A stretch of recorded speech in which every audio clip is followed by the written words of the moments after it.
So జాతీయవాదాన్ని develop చేయడానికి okay. ఇప్పటివరకు జరిగిన అంశాలన్నీ చూసాం మనము. తిరుగుబాట్లు, రివోల్ట్స్ ఓకేనా. సాక్రిఫైజెస్, వార్స్ అన్నీ చూసాం మనం ఇక్కడ. సో ఇప్పుడు ఏం చూడబోతున్నామంటే ఈ వీడియోలో ద రొమాంటిక్ ఇమాజినేషన్, నేషనల్ ఫీలింగ్‌ని డెవలప్ చేయడానికి ఎలా రొమాంటిక్ ఇమాజినేషన్ తోడ్పడింది ఆర్ హెల్ప్‌ఫుల్‌గా మారింది అనేది చూద్దాం. So the development of nationalism did not come about only through wars and territorial expansion. Generally మనం గనుక గమనిస్తే ఈ జాతీయవాదం అనే భావం ఏదైతే వచ్చిందో అది యుద్ధాలు చేయడం వలనో, లేకపోతే పక్కకున్న రాజ్యాలు, రాష్ట్రాలను ఆక్రమించడం వలనో రాలేదు. ఇది తీసుకురావడానికి దీంట్లో వేరే వేరే అంశాలు కూడా ఉన్నాయి. అంటే యుద్ధం చేయడం వల్లనే ఆర్ టెరిటోరియల్ ఎక్స్పాన్షన్ చేయడం వల్లనే నేషనల్ ఫీలింగ్ అనేది, జాతీయవాదం అనే భావన అనేది రాలేదు. దీంట్లో వేరే విషయాలు కూడా ఉన్నాయి. ఆ విషయాలలో ఒకటి మెయిన్‌గా కల్చర్, సంస్కృతి ఓకేనా. Art, poetry, stories and music okay. ఇవన్నీ మెయిన్ రోల్ ప్లే చేశాయి. Culture played an important role in creating the idea of nation. So idea of nation అనేది ఏదైతే ఉందో దాన్ని క్రియేట్ చేయడంలో కల్చర్ కూడా ఒక ముఖ్య పాత్ర వహించింది. కల్చర్ మీన్స్ సంస్కృతి. అంటే ప్రజలు పాటించే సంస్కృతి ఏదైతే ఉందో అది కూడా ఈ నేషన్, ఐడియా ఆఫ్ నేషన్ అనే భావనను క్రియేట్ చేయడంలో మెయిన్ రోల్ ప్లే చేసింది. దాంతోపాటు ఆర్ట్, కళలు, పోయట్రీ ఓకేనా, stories and music also helped in shaping the nationalist feeling. ఈ నేషనలిస్ట్ ఫీలింగ్ తీసుకురావడంలో ఇవి కూడా తమ వంతు పాత్ర వహించాయి. So romanticism is nothing but a cultural movement which sought to develop a particular form of nationalist sentiment. Romanticism అంటే ఇక్కడ రొమాన్స్ కాదు. Romanticism is nothing but it is a way of cultural movement. ఒక రకమైన cultural movement. అది ఏం చేసింది అంటే particular form of Nationalist సెంటిమెంట్ని develop చేసింది ప్రజల్లో. రొమాంటిక్ ఆర్టిస్ట్స్ ఎవరైతే కళాకారులు ఉన్నారో ఈ సమయానికి చెందిన వాళ్ళు, ఎవరైతే కళాకారులు కానీ, ఎవరైతే పోయట్స్ కానీ ఉన్నారో వాళ్ళు ఇక్కడ ఒక విషయాన్ని క్రిటిసైజ్ చేయడం జరిగింది. ఆ విషయం ఏంటిది అంటే they criticise the glorification of reason and science. ఏదైతే ఆ సమయంలో సైన్స్ అండ్ రీజనింగ్‌ని గ్లోరిఫై చేస్తున్నారు. అంటే దాన్ని చాలా గౌరవప్రదంగా చూస్తున్నారన్నట్టు ఆ సమయంలో. గ్లోరిఫై చేస్తున్నారు. దాన్ని గ్రేట్‌నెస్ గురించి మాట్లాడుతున్నారు. కానీ వీళ్ళేమన్నారు, సైన్స్ అండ్ రీజనింగ్ అనేది గొప్ప కాదిక్కడ. గొప్పతనం దేంట్లో ఉన్నది అంటే ప్రజల యొక్క ఎమోషన్స్‌లో, ప్రజల యొక్క ఇంట్యూషన్స్‌లో అండ్ ప్రజల యొక్క మిస్టికల్ ఫీలింగ్స్‌లో ఉన్నాయి. ప్రజల యొక్క హావభావాలు, ప్రజల యొక్క ఆశలు, ఆశయాలు ఏవైతే ఉన్నాయో దేశం పట్ల, జాతీయవాదం పట్ల దానికి ఇంపార్టెన్స్ ఇవ్వాలి అని తెలియజేయడం జరిగింది romantic artist. And their efforts were to create a sense of shared collective heritage. వీళ్ళు చేసిన ప్రయత్నాలు ఎలా ఉన్నాయంటే ప్రజల్లో ఒక sense of shared collective heritage అనే భావాన్ని తీసుకురావడం, కామన్ కల్చరల్ పాస్ట్ అనే భావాన్ని తీసుకురావడం. అంటే మీరందరూ ఒక అనాది కాలంగా ఒక సంస్కృతిని పాటిస్తున్న వాళ్ళు కాబట్టి మీరందరూ ఒకటి, మీరందరూ ఒక జాతికి చెందిన వాళ్ళు, మీరందరూ ఒక ఏరియాకి అంటే ఒక టెరిటరీకి చెందిన వాళ్ళు అనే భావాన్ని తీసుకొచ్చే ప్రయత్నం చేశారు. సో ఆ సమయంలో రొమాంటిక్ జర్మన్ ఫిలాసఫర్ అంటే రొమాంటిక్స్ ఆ టైంలో ఎవరైతే ఫిలాసఫర్స్ ఉన్నారో ఆ టైంలో జర్మన్ ఫిలాసఫర్ ఒక వ్యక్తి జోహాన్ గాట్ఫ్రెడ్ హర్డర్ అనే వ్యక్తి. He claimed that true German culture was to be discovered among the common people, which is called as Das Volk. So Johann Gottfried Herder చెప్పిన మాటల్లో ఏముంది అంటే ట్రూగా అంటే నిజాయితీగా, నిజంగా కనుక మీరు జర్మన్ కల్చర్ని చూడాలి అంటే, అంటే జర్మన్ సంస్కృతిని మీరు గమనించాలి, దాన్ని డిస్కవర్ చేయాలంటే కామన్ ప్రజల్లోకి వెళ్ళాలి. కామన్ ప్రజల యొక్క హావభావాలు, వాళ్ళ యొక్క ఫీలింగ్స్ని తెలుసుకోవాలి. అండ్ కామన్ పీపుల్ ఆ టైంలో జర్మనీలో ఏమని పిలిచేవారు, వాళ్ళను డాస్ వోక్ అని పిలిచేవారు.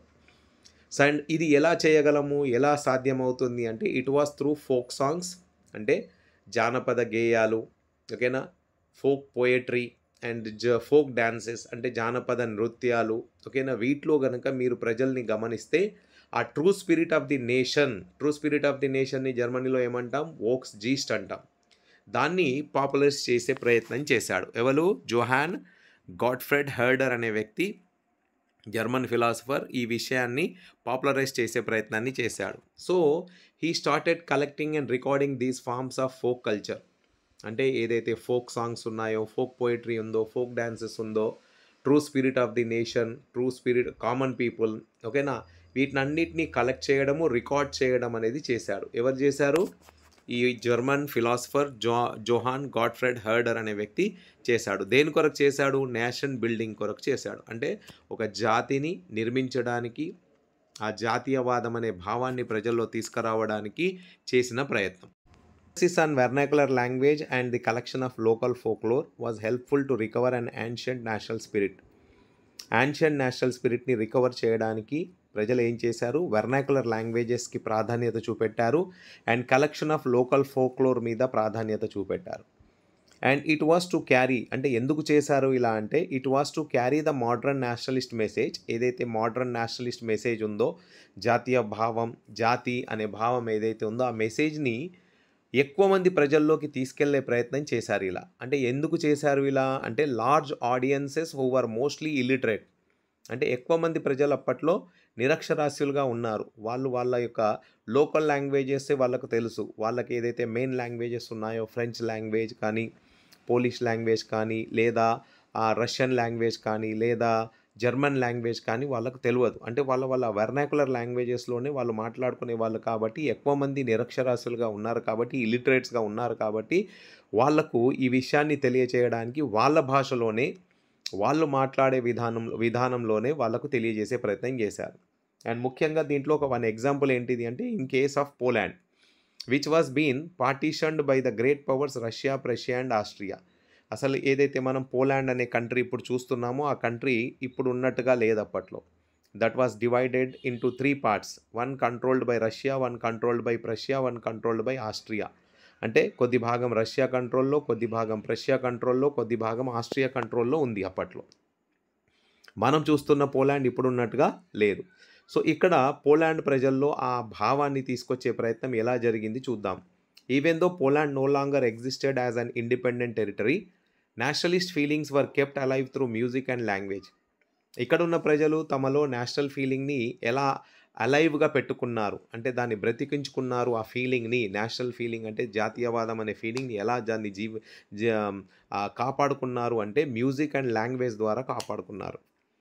సో దీన్ని ఒక బెస్ట్ ఎగ్జాంపుల్గా కరోల్ కుర్పున్స్కీ అనే వ్యక్తి తెలియజేస్తాడు ఏం జరిగింది అనేది. For example, celebrated the national struggle through his operas and music, turning folk dances like the polonaise and mazurka into nationalist symbol. Karol Kurpinski అనే ఒక వ్యక్తి ఏం చేశాడు అంటే, తను పాడే పాటలు కానీ, ఓకేనా, తను ప్లే చేసే మ్యూజిక్ కానీ, తను ఫాలో చేసే ఫోక్ డాన్సెస్ ఏవైతే ఉంటాయో, జానపద నృత్యాలు, దాని ద్వారా అంటేనా ఈ నేషనలిస్ట్ ఫీలింగ్ని బ్రతికించే ప్రయత్నం చేశాడు. అంటే ఈ నేషనలిస్ట్ ఫీలింగ్ని పోలాండ్ ప్రజలకు తెలియజేసే ప్రయత్నం చేశాడు. సో ముఖ్యంగా 2 ఫార్మ్స్ ఆఫ్ ఆర్ట్ ఏంటిది ఇక్కడ, పొలనైజ్ అండ్ మజుర్కా అనే ఫోక్ డాన్సెస్ ఏవైతే పోలిష్ పీపుల్ ఫాలో చేస్తారో, ఆ డ్యాన్స్ రూపంలో ఆ జాతీయవాదాన్ని ప్రజల్లో తీసుకొచ్చే ప్రయత్నం అనేది చేశాడు ఇక్కడ. Okay. And language too played an important role in developing nationalist sentiment. ఇక్కడ సంస్కృతి ఒకటే కాకుండా, జానపద నృత్యాలు, జానపద గేయాలు ఒకటే కాకుండా, భాష కూడా తమ వంతు పాత్రను నిర్వహించింది ఇక్కడ. అంటే language also played an important role in developing nationalist sentiment. Nationalist సెంటిమెంట్స్ని డెవలప్ చేయడానికి లాంగ్వేజ్ కూడా తన వంతు రోల్ ప్లే చేసింది. After Russian occupation, the Polish language was forced out of schools and Russian language was imposed everywhere. Okay. Polish people ఎక్కడెక్కడైతే ఉంటున్నారో ఏం జరిగింది, దాన్ని రష్యా ఆక్రమించాక అక్కడ స్కూల్స్లో ఏం చేసింది రష్యన్ గవర్నమెంట్, ఆ పోలిష్ లాంగ్వేజ్ని బ్యాన్ చేసి, దాన్ని రద్దు చేసి, ముఖ్యంగా రష్యన్ లాంగ్వేజ్ని ఇంపోజ్ చేసేశారు. బలవంతంగా రష్యన్ లాంగ్వేజే నేర్చుకోవాలి, రష్యన్ లాంగ్వేజే మాట్లాడాలి, రష్యన్ లాంగ్వేజ్ని అనుసరించాలి అనే ఆ రూల్ని పెట్టేశారు. సో ఇన్ 1831 దీనికి వ్యతిరేకంగా ఒక ఆర్మ్డ్ రెబెలియన్ జరిగింది. రష్యన్ గవర్నమెంట్కి వ్యతిరేకంగా ఒక ఆర్మ్డ్ రెబెలియన్ జరిగింది. ఒక విప్లవం, ఒక తిరుగుబాటు చేశారు ప్రజలు, కానీ దాన్ని అణిచివేయడం జరిగింది. Following this, many members of the clergy in Poland began to use language as a weapon of Nationalist resistance. అంటే రష్యాకి వ్యతిరేకంగా వీళ్ళు ఏం చేశారు, చాలామంది ఆ క్లర్జీ పీపుల్ పోలాండ్లో లాంగ్వేజ్‌ని వాళ్ళ అస్త్రంగా వాడుకోవడం మొదలుపెట్టారు. అంటే ఎక్కడ వాళ్ళు కార్యకలాపాలు చేసినా, ఎక్కడ ఏ విధానంలో మాటలు జరిగినా, ఓకే. చర్చలు జరిగినా అక్కడ ఏం చేసేవాళ్ళు పోలిష్ లాంగ్వేజ్‌నే మాట్లాడేవాళ్ళు. ఈ విధంగా వాళ్ళు వ్యతిరేకతను తెలియజేశారు రష్యన్ గవర్నమెంట్‌కి. Polish was used for church gatherings and all religious instructions. ఎక్కడ చర్చ్‌లో గ్యాదరింగ్స్ జరిగినా, ఎక్కడ రిలీజియస్ ఇన్‌స్ట్రక్షన్స్ చేసినా కూడా అక్కడ పోలిష్ లాంగ్వేజ్‌నే యూజ్ చేయడం మొదలుపెట్టారు. ఇలా చేసినందుకు రష్యన్ గవర్నమెంట్ ఏం చేసింది అంటే some priests and bishops were put in jail and sent to Siberia. చాలామందిని జైల్లో పంపించేశారు. ఎవరైతే ప్రచారం చేస్తున్నారో పోలిష్ లాంగ్వేజ్‌ని బిషప్స్ అండ్ ప్రీస్ట్‌ని అండ్ సైబీరియాకి కూడా పంపించడం జరిగింది Russian authorities. In the case of punishment, ఒక రకమైన పనిష్మెంట్ ఇచ్చే విధానంలో ఎవరెవరైతే రిఫ్యూజ్ చేశారో రష్యన్ లాంగ్వేజ్ మాట్లాడము మేము, పోలిష్ లాంగ్వేజ్‌ని మేము యూజ్ చేస్తామని రిఫ్యూజ్ చేసి అలా చేసిన వాళ్ళను బిషప్స్ అండ్ ప్రీస్ట్‌ని జైలుకి పంపించడం అండ్ సైబీరియాకి కూడా పంపించడం జరిగింది. And the use of Polish came to be seen as a symbol of struggle. అంటే ఒక వ్యతిరేకత తెలియచేయడానికి, ఒక సింబల్ ఆఫ్ స్ట్రగుల్, ఒక పోరాటాన్ని ఒక సింబల్‌గా చూపెట్టడానికి ఈ పోలిష్ లాంగ్వేజ్‌ని యూజ్ చేయడం మొదలుపెట్టారు అగెయిన్స్ట్ రష్యన్ డామినెన్స్. ఓకే.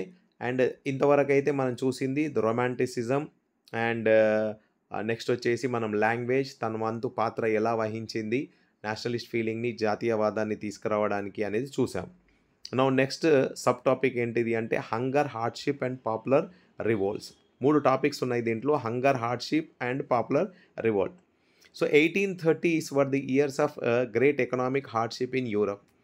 యూరోప్‌లో 1830 వచ్చేసరికి చాలా కష్టాలు వచ్చేసాయి. ఎకనామిక్ హార్డ్‌షిప్స్ అనేటివి కనబడుతున్నాయి ప్రజల్లో. ఆర్థిక పరంగా చాలా కష్టాలు ఎదుర్కొంటున్నారు ప్రజలు ఇక్కడ. ఏం జరిగింది? ఎందుకు ఎదుర్కొంటున్నారు కష్టాలు అంటే the first half of the 19th century saw an enormous increase in the population all over the Europe. మొత్తం యూరోప్‌లో 19వ శతాబ్దం ఫస్ట్ హాఫ్ వరకు అంటే 1830, 1840s వరకు ఏం జరిగింది? జనాభా బాగా పెరిగిపోయింది. ఓకేనా? బ్రహ్మాండంగా ఒక రకంగా జనాభా పెరిగిపోయింది.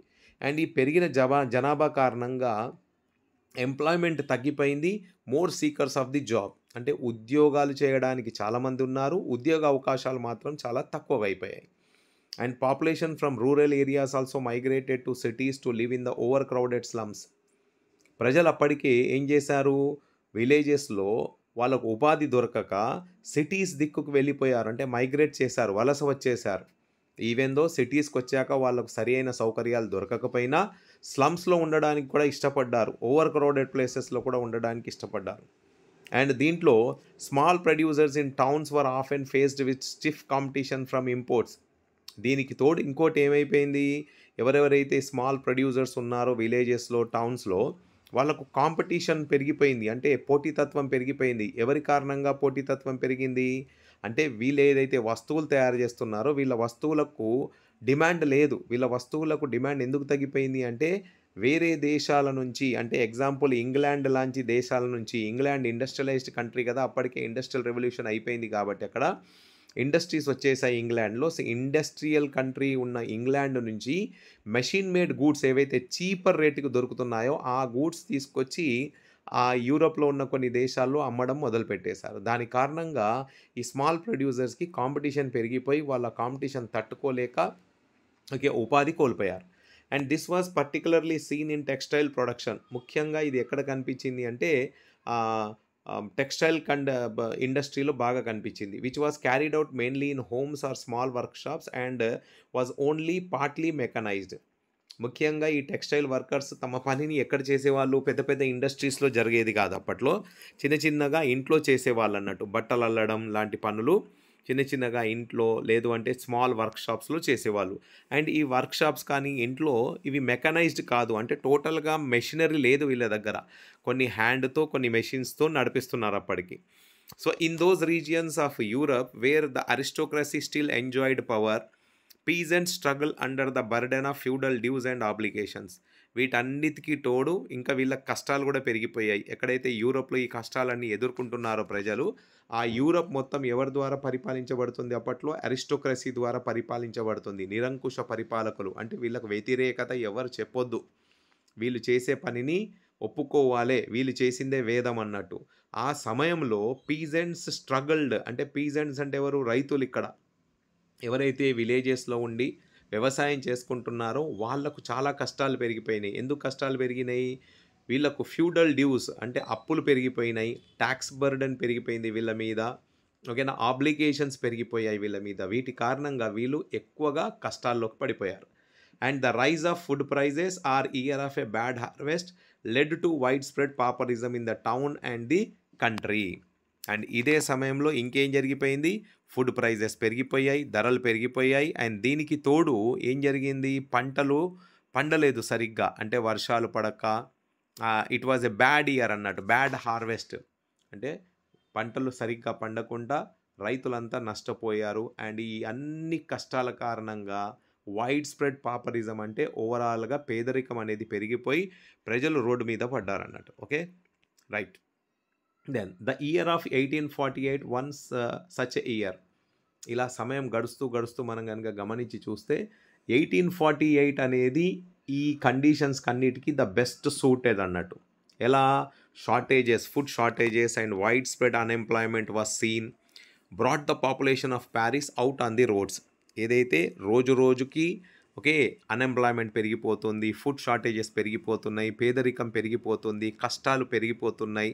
వీటన్నిటిని భరించలేక ఒకరోజు ప్యారిస్‌లో ఉన్న జనాలందరూ రోడ్డు మీదకొచ్చేశారు. అంటే వ్యతిరేకత తెలియచేయడానికి, గవర్నమెంట్‌కి వ్యతిరేకత అంటే ప్రభుత్వానికి, పరిపాలకులకు వ్యతిరేకం తెలియజేయడానికి రోడ్డు మీదకొచ్చేశారు.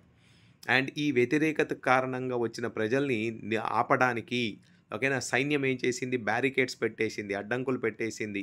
ఒకవేళ వీళ్ళు గనుక ప్యాలెస్ మీద దాడి చేసి, రాజు మీద దాడి చేస్తారన్న భయంతోని వీళ్ళను బ్యారికేడ్స్ పెట్టి ఆపే ప్రయత్నం చేశారు. కానీ ప్రజలు మాత్రం కంట్రోల్ కాలేదు. అండ్ ఆ కంట్రోల్ తప్పిన ప్రజల్ని చూసి లూయి ఫిలిప్ అప్పట్లో రాజు ఎవరైతే ఉన్నాడో అతను గద్దె దిగి పారిపోయాడు. ఓకేనా? సో తన రాజ్యాన్ని వదిలేసి పారిపోయాడు.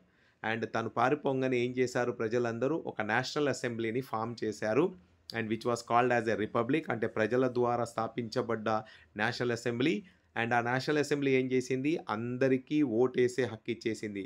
Suffrage granted suffrage to all adults of 21 years. ఎవరెవరికైతే 21 సంవత్సరాలు నిండినాయో మగవాళ్ళకందరికీ ఓటేసే హక్కు ఇచ్చేసి రైట్ టు వర్క్ అంటే పని కల్పిస్తాము. ఓకేనా? పని చేసుకునే హక్కు అందరికీ కల్పించడం జరిగింది. అండ్ దీని కొరకు national work shops were provided and employment were setup. అంటే అందరికీ పని కల్పిస్తామని national work shops were setup. And example in 1845 అంటే ఇదంతా జరుగుతుంది. మనం చూసాం కదా ఇప్పుడు ప్యారిస్‌లో ప్రజలు రోడ్డు మీదకొచ్చారు.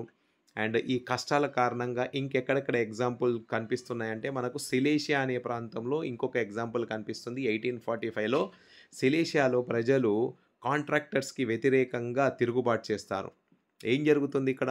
సిలేషియాలో ఎవరైతే వర్కర్స్ ఉంటారో టెక్స్టైల్ వర్కర్స్, వాళ్ళకు కాంట్రాక్టర్స్ రా మెటీరియల్‌ని సప్లై చేసేవాళ్ళు. అండ్ సప్లై చేసినప్పుడు ఆ రా మెటీరియల్ తీసుకొని వీళ్ళు బట్టలు అల్లేసి ఆ బట్టలను వీళ్ళకి ఇచ్చినప్పుడు వాళ్ళకు కొద్దిపాటి జీతం లాంటిది అంటే పేమెంట్స్ చేసేవాళ్ళు. అయితే ఈ కాంట్రాక్టర్స్ ఏం చేశారు? ఆల్ ఇన్ ది సడన్‌గా వీళ్ళ యొక్క పేమెంట్స్‌ని చాలా తగ్గించేశారు. ఆ తగ్గిన పేమెంట్స్‌కి వాళ్ళు వర్క్ చేయలేక ఓకే కాంట్రాక్టర్స్‌కి వ్యతిరేకంగా వీళ్ళు తిరగబడతారు. సో దాన్ని విలియం వోల్ఫ్ డిస్క్రైబ్స్, ఒక జర్నలిస్ట్ తన మాటల్లో డిస్క్రైబ్ చేస్తాడు. ఏం జరిగింది సిలేసియన్ విలేజ్‌లో అనేది చెప్పే ప్రయత్నం చేస్తున్నాడు ఇతను. ఇన్ దీస్ విలేజెస్ అంటే ఈ విలేజెస్‌లో ఎక్కడైతే ఈ రివోల్ట్ ఈ తిరుగుబాటు జరిగిందో అక్కడ 18,000 ఇన్హాబిటెంట్స్, ముఖ్యంగా కాటన్ వీవింగ్ అంటే కాటన్ ద్వారా బట్టలు అల్లేవాళ్ళు ఎవరైతే ఉన్నారో ఆ ఆక్యుపేషన్‌ని వాళ్ళు ఫాలో చేస్తున్నారో వాళ్ళలో ఎక్స్‌ట్రీమ్ మైజరీ కనిపిస్తుంది. పేదరికం ఒక భయంకరమైన పేదరికం కనిపిస్తుంది వీళ్ళలో.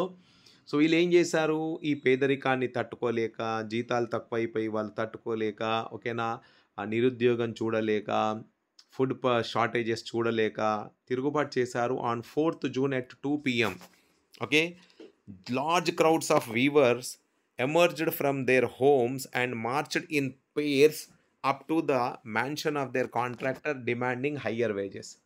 అందరూ ఒక గ్రూప్‌గా ఫామ్ అయిపోయి ఓకే ఒక large crowd of weavers 4th June 2 PM మధ్యాహ్నం 2 గంటలకు ఏం చేశారు? ఒక తిరుగుబాటు చేశారు. కాంట్రాక్టర్ మ్యాన్షన్ దగ్గరికి, అంటే కాంట్రాక్టర్ ఒక ఇంటి దగ్గరికి వెళ్ళిపోయారు. మ్యాన్షన్ అంటే ఒక ఏమంటాము, ఈ ధనవంతులు ఉండే ఇళ్ళుంటాయి గదా! పెద్ద పెద్ద భవంతులు లాంటివి, దాన్ని మ్యాన్షన్ అంటారు. సో, అక్కడికి వెళ్ళి డిమాండింగ్ హయ్యర్ వేజెస్ అనే డిమాండ్ పెట్టారు. మాకు మా జీతాలు ఎక్కువగా కావాలి, పెంచాలి. మా జీతాలు ఏవైతే తగ్గించేశారో వాటిని పెంచాలి అని డిమాండ్ చేశారు. And they were treated with scan and threads alternatively. So, ఈ కాంట్రాక్టర్స్ సైన్యాన్ని పిలిపించి, అంటే వాళ్ళని భయపెట్టించే ప్రయత్నం చేశారు కానీ, ఈ తిరుగుబాటుదారులు కంట్రోల్ తప్పిపోయారు అప్పటికే. Following this, A group of them forced there way into the house. వీళ్ళని భయపెడిస్తే వాళ్ళు భయపడకుండా ఒక గ్రూప్ ఆఫ్ పీపుల్ ఏం చేశారు, ఇతని ఇంట్లోకి చొరబడి అతని ఇంట్లో ఉన్న విండో పెయిన్స్, ఫర్నిచర్, పోర్సిలిన్ మొత్తం పగలగొట్టేశారు. అండ్ ఇంకో గ్రూప్ ఏం చేసింది, సెకండ్ గ్రూప్ స్టోర్ హౌస్‌లోకి వెళ్ళిపోయి, ఆ స్టోర్ హౌస్‌లో ఏదైతే రా మెటీరియల్ ఉంటుందో, బట్టలు, ఓకే, కాటన్ ఏదైతే ఉంటుందో దాన్ని మొత్తం తగలబెట్టేశారు. సో, దీనికి the contractor ఫ్లెడ్ with his family to neighbouring village which however refused to shelter such a person. ఇతని పనులను చూసి, ఓకేనా, ఇతను అక్కడి నుంచి పారిపోయాడక్కడ. ఈ తిరుగుబాటుదారులు చేస్తున్న అరాచకాన్ని చూసి అక్కడి నుంచి పారిపోయి వేరే విలేజ్‌కి వెళ్ళిపోయి అక్కడ శరణం కోరుకుంటే, ఆ విలేజ్ వాళ్ళు కూడా ఇతని పనుల కారణంగా ఇతనికి శరణం ఇవ్వకుండా వెళ్ళగొట్టేస్తారు అక్కడి నుంచి. సో, అతను మళ్ళీ వెళ్ళి రాజు దగ్గరికి, ఆ సైన్యం దగ్గరికి వెళ్ళి సైన్యంతో రిక్వెస్ట్ చేసి సైన్యాన్ని తీసుకొని 24 గంటల్లో తిరిగి వస్తాడు. అండ్ సైన్యంతో పాటు తిరిగొచ్చే సమయానికి వీళ్ళందరూ తిరుగుబాటు చేస్తూ ఉంటారు. ఆ తిరుగుబాటుదారుల మీద సైన్యం ఏం చేస్తుంది, అటాక్ చేసేస్తుంది. ఆ అటాక్‌లో 11 వీవర్స్ వర్ షాట్ డెడ్. ఓకే, 11 మందిని కాల్చి చంపేస్తారు సైనికులు. ఓకే, అండ్ అలా ఇది ఎండ్ అవుతుంది. And 1848 the revolution of the liberals. So, 1848లో లిబరల్స్ చేసిన రెవల్యూషన్ ఎలా ఉంది చూద్దాం మనం ఇప్పుడు. సో, ఇదన్నీ జరుగుతున్నాయి కదా! సిలేషియాలో ఒక ఎగ్జాంపుల్ చూసాం మనము. ఓకే, అండ్ పోలాండ్‌లో ఒక ఎగ్జాంపుల్ చూసాము. ఇలా ఒక్కొక్క చోట ఒక్కొక్క ఎగ్జాంపుల్ చూసుకుంటూనే వస్తున్నాము. కొన్ని చోట్లలో రైతులు తిరగబడుతున్నారు. కొన్ని చోట్లలో టెక్స్‌టైల్ వీవర్స్ తిరగబడుతున్నారు. కొన్ని చోట్లల్ల నిరుద్యోగులు తిరగబడుతున్నారని చూసాం గదా! దీనికి ప్యారలల్‌గా పూర్ పీపుల్, పేదవాళ్ళు కూడా తిరుగుబాటు చేయడము, అన్‌ఎంప్లాయిడ్ పీపుల్ కూడా తిరుగుబాటు చేయడము, ఆకలితో అలమటిల్లిపోతున్న వాళ్ళు కూడా తిరుగుబాటు చేయడము, లేబర్ క్లాస్ వాళ్ళు కూడా తిరుగుబాటు చేయడం మొదలుపెట్టేశారు ఇన్ ద ఇయర్ 1848. ఎక్కడ జరిగింది ఇది? ఫ్రాన్స్‌లో. Middle class, educated middle class వాళ్ళు కూడా తిరుగుబాటు చేయడం మొదలుపెట్టేశారు. Events in February 1848 in France brought out about a abdication of the monarch and a republic based on universal male suffrage has been proclaimed. So, ఈ తిరుగుబాటు తట్టుకోలేక లూయి ఫిలిప్ పారిపోతాడు కదా ఫ్రాన్స్‌లో. సో, ఆ లూయి ఫిలిప్ ఎప్పుడైతే పారిపోతాడో అక్కడ అందరూ ఒక రిపబ్లిక్‌ని ఫార్మ్ చేసి యూనివర్సల్ మేల్ సఫ్రేజ్‌ని ప్రొక్లెయిమ్ చేస్తారు. అంటే అందరికీ ఓటేసే హక్కుని ప్రొవైడ్ చేసే ప్రయత్నం చేస్తారు. In other parts of Europe also where independent nation states did not yet exist such as Germany, Italy and Poland, the Austro Hungarian empire, men and women of all liberal middle classes combined their demands for constitutionalism with national unification. ఫ్రాన్స్‌లో జరిగింది చూసుకొని, యూరోప్‌లో ఉన్న వేరే భాగాల్లో, అంటే అప్పటికే nation states రాలేదు. ఇప్పుడున్న జర్మనీ, ఇప్పుడున్న ఇటాలీ, ఇప్పుడున్న పోలాండ్ ఏదైతే ఉందో అప్పట్లో లేవు ఈ కంట్రీస్ అన్నీ. ఓకేనా, డివైడ్ అయ్యి ఉన్నాయి. ఆస్ట్రో హంగేరియన్ ఎంపైర్ కంట్రోల్‌లో, ప్రషియన్ ఎంపైర్ కంట్రోల్‌లో, ఫ్రెంచ్ ఎంపైర్ కంట్రోల్‌లో, రష్యన్ ఎంపైర్ కంట్రోల్‌లో ఉన్నాయి. సో, ఇక్కడ ప్రజలు కూడా ఏం చేశారు, వాళ్ళ వాళ్ళ నిరంకుశ పరిపాలకులకు వ్యతిరేకంగా వీళ్ళు డిమాండ్స్ పెట్టేశారు. దట్ ఒక రాజ్యాంగాన్ని తీసుకురావాలి, ఆ రాజ్యాంగం ప్రకారంగా పరిపాలన ఉండాలి. ఓకేనా, నేషనల్ యూనిఫికేషన్ జరగాలి, మేము మాట్లాడే భాష, మేము పాటించే సంస్కృతి ఏదైతే ఉందో మేము అందరం ఒకటిగా కావాలి, మా యూనిఫికేషన్ జరగాలి అనే డిమాండ్స్ పెట్టడం మొదలుపెట్టేశారు. And they took advantage of the growing popular unrest to push their demands for creation of nation state on parliamentary principles, a constitution, freedom of press and freedom of association. ఈ జరుగుతున్న అన్ని సంఘటనలను ఆసరాగా తీసుకొని, ఓకేనా, వీళ్ళు కూడా తమ తమ డిమాండ్స్‌ని పెట్టడం మొదలుపెట్టేశారు. వీళ్ళ డిమాండ్స్ ఏంటిది? ఒక నేషన్ స్టేట్ ఫార్మ్ కావాలి, ఆ నేషన్ స్టేట్‌కి ఒక రాజ్యాంగం పరంగా పని జరగాలి, ఒక పార్లమెంట్ అనేది ఉండాలి, ఆ పార్లమెంట్ రాజ్యాంగం పరంగా పనిచేయాలి, ఆ ప్రజలకు ఫ్రీడమ్ ఆఫ్ ప్రెస్ ఉండాలి, స్వేచ్ఛ అనేది ఉండాలి, వ్యతిరేకత తెలియచేసుకునే స్వేచ్ఛ కావాలి, అండ్ ఫ్రీడమ్ ఆఫ్ అసోసియేషన్, అంటే ఎక్కడైనా గ్రూప్స్‌గా ఫార్మ్ అయ్యి వ్యతిరేకతను తెలియచేయడానికి ఆ స్వేచ్ఛ కావాలని కోరుకున్నారు. ఆ డిమాండ్స్‌ని పెట్టేశారు. And in German regions also a large number of political associations ఫ్రాన్స్లో జరిగింది అండ్ జర్మన్లో కూడా చూద్దాం మనం ఒక example. Large group of political associations, రాజకీయ పరంగా అసోసియేషన్స్ గ్రూప్స్ ఫామ్ చేయడం మొదలుపెట్టేశారు ప్రజలు ఇక్కడ. And whose members were middle class professionals, business men and prosperous artisans. ఎవరున్నారు ఈ గ్రూప్లో? మిడిల్ క్లాస్ పీపుల్ ఉన్నారు, ప్రొఫెషనల్స్ ఉన్నారు, బిజినెస్ మ్యాన్ ఉన్నారు, ప్రాస్పరస్ ఆర్టిజన్స్ ఉన్నారు. They all came together in the city of Frankfurt and decided to vote for and all German national assembly. వీళ్ళందరూ ఏకమై వీళ్ళందరూ తిరుగుబాటు చేసి ఏమన్నారు, ఒక సిటీ ఫ్రాంక్ఫర్ట్లో కలుసుకొని అక్కడ దేన్ని డిమాండ్ చేశారు, వీళ్ళు దేన్ని ఫామ్ చేసే ప్రయత్నం చేశారు? All German national assembly. అంటే టోటల్ జర్మన్ ప్రజలు ఎక్కడెక్కడైతే నివసిస్తున్నారో వాళ్ళందరికీ ఒక నేషనల్ అసెంబ్లీని ఫామ్ చేసే ప్రయత్నం చేశారు. ఎప్పుడు జరిగింది ఇది? On 18th May 1848 831 elected representatives marched in a festive procession to take their places in the Frankfurt Parliament convened in the Church of St. Paul. Saint Paul church ఏదైతే ఉందో అక్కడ ఒక మీటింగ్ చేసుకున్నారు వీళ్ళు. 831 ఎలక్టెడ్ రిప్రజెంటేటివ్స్ 18th May 1848 రోజు ఆ చర్చ్లో కలుసుకొని అక్కడ ఒక మీటింగ్ కన్వీన్ చేశారు. అండ్ ఆ మీటింగ్లో వీళ్ళు ఏం చేశారు? They drafted A constitution for a German nation to be headed by a monarchy subject to a parliament. అంటే వీళ్ళు తీసుకున్న నిర్ణయం ఏంటిది అంటే ఒక రాజ్యాంగాన్ని తయారు చేసి ఒక యునైటెడ్ జర్మన్ నేషన్ని క్రియేట్ చేయాలి. అండ్ దానికి ఒక మోనార్క్ ఉండాలి, అంటే ఒక రాజు ఉండాలి. ఆ రాజు మాత్రం పార్లమెంటుకి అనుకూలంగా పనిచేయాలి, సబ్జెక్ట్ టు పార్లమెంట్ చెప్పే విధంగా పనిచేయాలి, రూల్ చేయాలి అని దీన్ని డిసైడ్ చేసుకున్నారు. ఎక్కడ? సెయింట్ పాల్ చర్చ్లో. ఓకేనా? ఏ రోజు? 18th May 1848లో కన్వీన్ చేశారు, మీటింగ్లో డిసైడ్ చేశారు. ఓకేనా? ఇక్కడ చూడండి, ఈ మీటింగ్ హాల్ మీకు ఇక్కడ ఇమేజ్లో కనిపిస్తుంది. ఇదే మీటింగ్లో కింద ఉన్న వాళ్ళందరూ మగవాళ్ళు ఈ మీటింగ్లో డెసిషన్ తీసుకున్నారు. పైన ఇటు సైడ్ లెఫ్ట్ సైడ్కి చూస్తే మాత్రం ఆడవాళ్ళు ఉన్నారు. అంటే ఇప్పటి వరకు మనం చూసిన అంశాల్లో ఎక్కడ కూడా ఆడవాళ్లకు ఓటేసే హక్కు, ఆడవాళ్ళకు సమానతత్వమైన హక్కులు ఇవ్వడం అనేది జరగలేదు. సో ఆడవాళ్ళు ఒట్టిగా మామూలుగా ఈ విషయాలన్నింటినీ గమనించడానికి, చూడడానికి ఇక్కడ హాల్లో ఉన్నారు. ఇక్కడ పైన ఓకేనా, లెఫ్ట్ సైడ్ పైన భాగంలో మీరు చూడొచ్చు ఇక్కడ గమనించి, right? So national assembly wanted German nation to be headed by monarchy subject to A parliament. So ఈ నేషనల్ అసెంబ్లీ ఏమని డిసైడ్ చేసింది? జర్మనీకి ఒక మోనార్క్ అయితే ఉంటాడు, ఒక రాజు అయితే ఉంటాడు, కానీ పార్లమెంట్కి అనుకూలంగా పనిచేస్తాడు, పార్లమెంట్ చెప్పిన ప్రకారంగా పనిచేస్తాడు. So when the deputies offered the crown on these terms to Frederick William IV, king of Prussia. So జర్మనీని మొత్తాన్ని ఒకటి చేసే ప్రయత్నం జరుగుతుంది కదా. సో జర్మనీలో అప్పట్లో మేజర్ పార్ట్ అనేది ప్రషియన్ కింగ్డమ్లో ఉంది. సో ప్రషియాకి కింగ్ ఎవరు అప్పట్లో? ఫ్రెడరిక్ విలియం IV అనేవాడు కింగ్. సో ఈ డెప్యూటీస్ ఎవరైతే 831 డెప్యూటీస్ ఎవరైతే ఈ సిస్టమ్ని తీసుకొచ్చారో వీళ్ళందరూ తీసుకెళ్ళి ఫ్రెడరిక్ విలియం IV చేతిలో ఈ రాజ్యాన్ని పరిపాలించండి ఈ విధంగా అని తన చేతిలో పెట్టారు. కానీ he rejected it and joined other monarchs to oppose the elected assembly. ఇతను మాత్రం దాన్ని ఒప్పుకోలేదు. ఒప్పుకోకుండా ఏం చేశాడు? మిగతా రాజ్యాల్లో ఉన్న ఈ రాజులు ఎవరైతే వ్యతిరేకత తెలియజేస్తున్నారో వాళ్ళతో పాటు పోయి కలిసిపోయాడు. ఆయన కలిసిపోవడమే కాకుండా ఇతను ఏం చేశాడు? దీన్ని రిజెక్ట్ చేసేసాడు, ఈ సిస్టమ్ని మొత్తాన్ని. ఎలక్టెడ్ అసెంబ్లీ ఏదైతే ఉందో దీన్ని నేను ఒప్పుకోను, ఓకేనా, దీన్ని నేను నిరాకరిస్తున్నాను, నిరాకరించేశాడు. While the opposition of the aristocracy and military became stronger, the social basis of parliament eroded.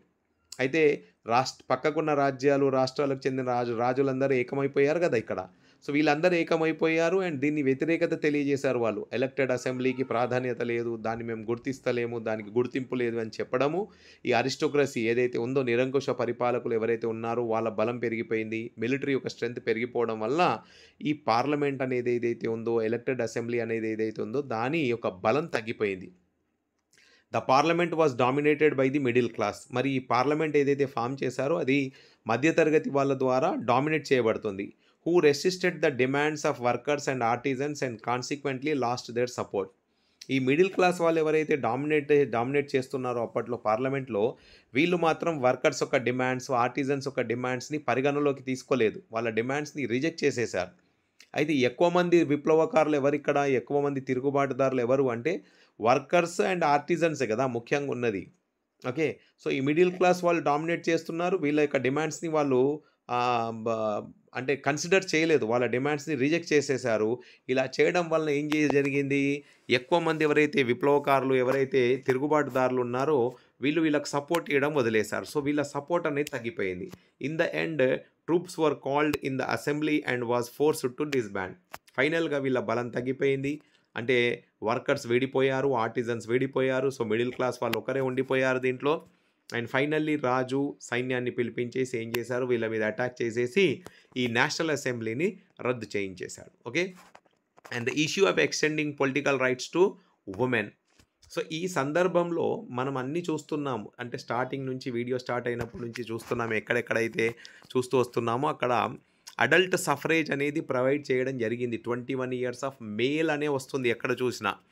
ఫీమేల్‌కి మాత్రం ఎక్కడ ఓటేసే హక్కు ఇవ్వడము, సమానతత్వం ఇవ్వడం అనేది జరగలేదు. సో, ఈ political rights to women was a controversial one within the liberal movement. So, ఇక్కడ ఇదొక కాంట్రోవర్సీగా మారిపోయింది. In which large number of women has participated actively over the years.